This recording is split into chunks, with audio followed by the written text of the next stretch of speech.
Hi friends, ఎలా ఉన్నారు? బాగున్నారా?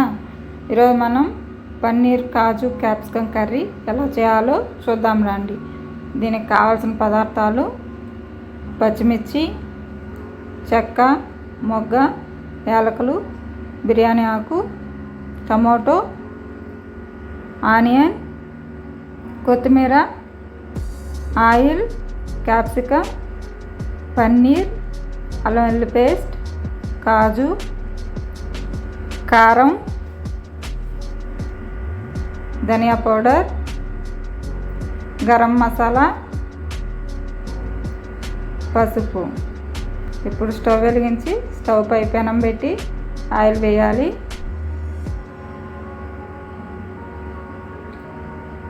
ఆయిల్ వేడెక్కాక అందులో అందులో చెక్క, మొగ్గ, బిర్యానీ ఆకు, యాలకులు, కాజు, టమాటో, కాస్త ఉప్పు వేసి ఉడికించుకోవాలి.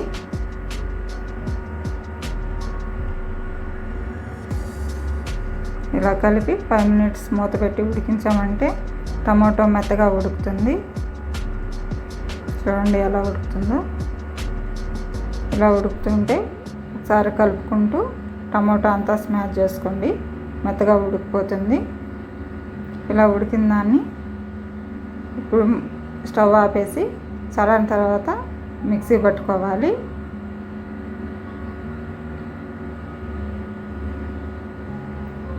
ఇలా గ్రేవీలాగా పేస్ట్ లాగా మిక్సీ పట్టుకోవాలి. ఇప్పుడు స్టవ్ వెలిగించి అదే పెనంలో ఆయిల్ పోసుకొని ఆయిల్ వేడెక్కాక కాజు వేసుకొని గోల్డెన్ బ్రౌన్ వచ్చేదాకా వేయించుకోవాలి.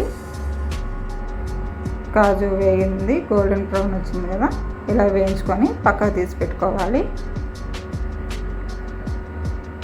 అదే ఆయిల్లోనే పన్నీర్ కూడా వేసి గోల్డెన్ బ్రౌన్ వచ్చేదాకా వేయించుకోవాలి. ఇలా వేయించుకుంటే పన్నీర్ గట్టిగా ఉంటుంది, కర్రీలో కూడా బాగుంటుంది. అలానే వేసామంటే మెత్తగా కొంచెం పాలవాసన వస్తూ ఉంటుంది. ఇలా వేయించి పక్కకు తీసి పెట్టుకోవాలి. ఇప్పుడు అదే ఆయిల్లో ఆనియన్స్, పచ్చిమిర్చి కూడా వేసి వేయించుకోవాలి.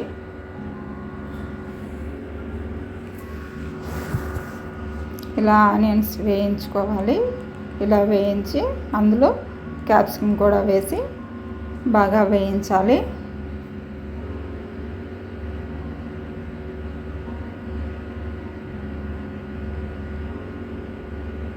ఇలా క్యాప్సికమ్ కూడా వేగాక అందులో మనం ఈ మిశ్రమం పేస్ట్ను, మసాలా పేస్ట్ని అంతా కూడా అందులో వేసి కలుపుకోవాలి.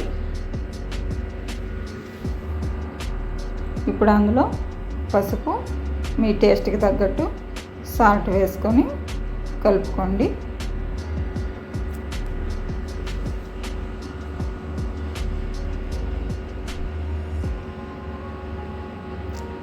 స్టవ్ సిమ్లో పెట్టి ఉడికించుకోండి. అల్లం వెల్లుల్లి పేస్ట్ కూడా వేసి ఆ పేస్ట్లో బాగా కలిసేలా బాగా కలుపుకోండి. ఇలా కలుపుకుంటూ స్టవ్ మీడియంలోనే ఉండాలి.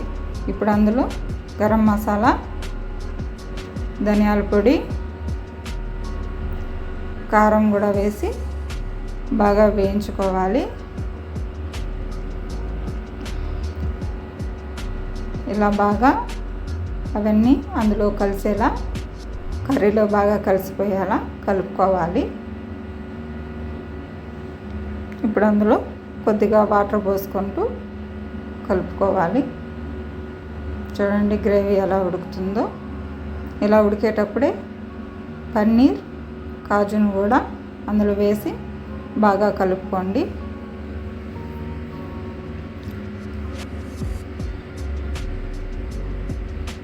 ఫైవ్ మినిట్స్ మూత పెట్టి అలానే ఉంచామంటే గ్రేవీ అంతా దగ్గరికి అయ్యి బాగా ఆయిల్ అంతా పైకి తేలుతూ బాగా ఉడుకుతూ ఉంటుంది. చూసారా ఎలా ఉడుకుతుందో. మళ్ళీ మూత పెట్టి 5 minutes ఉడికించుకోండి. స్టిమ్లోనే పెట్టండి. చూడండి ఆయిల్ అంతా ఎలా తేలిందో పైకి. ఉడికిపోయిందండి కర్రీ, బాగా చాలా దగ్గరికి అయింది కదా. ఇప్పుడు అందులో కొత్తిమీర వేసి కలుపుకోవాలి. ఇలా కొత్తిమీర వేసి ఒకసారి కలుపుకొని స్టవ్ ఆఫ్ చేసేయండి. చూడండి కర్రీ ఎలా అయిందో, చాలా దగ్గరికి అయింది కదా.